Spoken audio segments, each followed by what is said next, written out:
ज्याला धरून ठेवतोस तोच तुझ्या मनाला सगळ्यात जास्त त्रास देतो.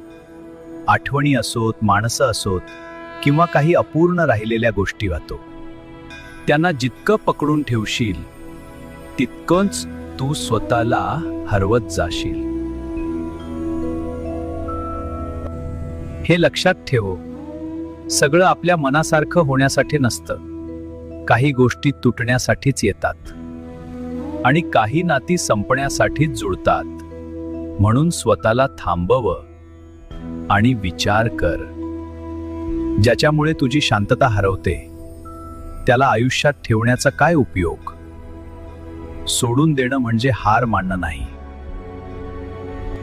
सोडून देणं म्हणजे स्वतःवर प्रेम करणं आहे. ज्यांनी तुझी कदर केली नाही त्यांच्यासाठी स्वतःला त्रास देणं थांबव.